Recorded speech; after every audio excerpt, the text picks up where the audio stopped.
All right, guys, so next part is to get set up to add the ink. So right now what I have done is I've added the glue wash, I've added the foil, I've added all of my tracing around my 3D objects, and I've also added my pattern in the background. You can see that in all these places.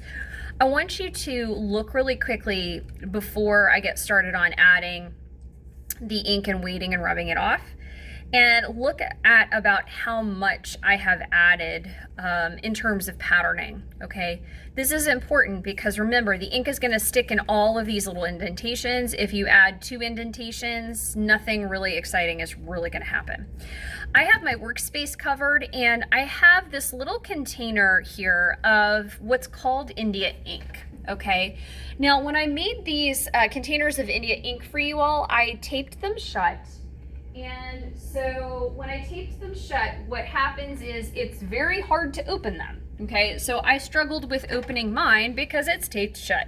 So what I did was I sliced through the tape with a scissor, and I very carefully opened it. If this spills over your workspace or your hands, it can stain.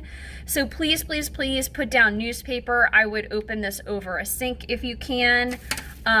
Just please, please, please be careful with it. Now, let's say you don't have the stuff from the kit, the second sculpture kit, you don't have your India ink. You can use some black acrylic paint, that's more than fine. So the apple barrel or whatever it was that I gave you guys as part of your sculpture kit, it's this type right here, except in black. Feel free to use that. And I have some gloves I'm gonna be using, okay? Now, I'm gonna warn you, the India ink is on its way out. It's going bad, so it's a little bit smelly, okay? So you may wanna have some ventilation going while you are doing this. I'm gonna use a paintbrush. You use whatever paintbrush you have. I would say your foam brush is good for this. And what I'm gonna do is I'm gonna paint it over the entire surface, okay? So I'm gonna be generous with this ink. And what I'm gonna do is I'm gonna get it on here, and then I'm gonna let it set for a few minutes before I paper towel some of it off, okay?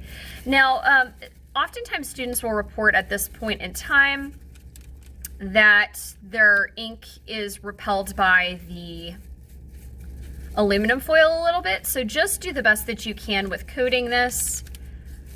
You can feel free to give it, you know, like be generous with it. So you can see how mine is pooling in certain areas. We really do want to add this and then let it set. There we go. And I'm even getting the edges as well. Okay. So right now I have it covered. I'm gonna let it set for a couple of minutes before I share with you all the next step. Okay, so I'm gonna let it dry for, I don't know, maybe about 4 minutes or so, and let's see where we're at.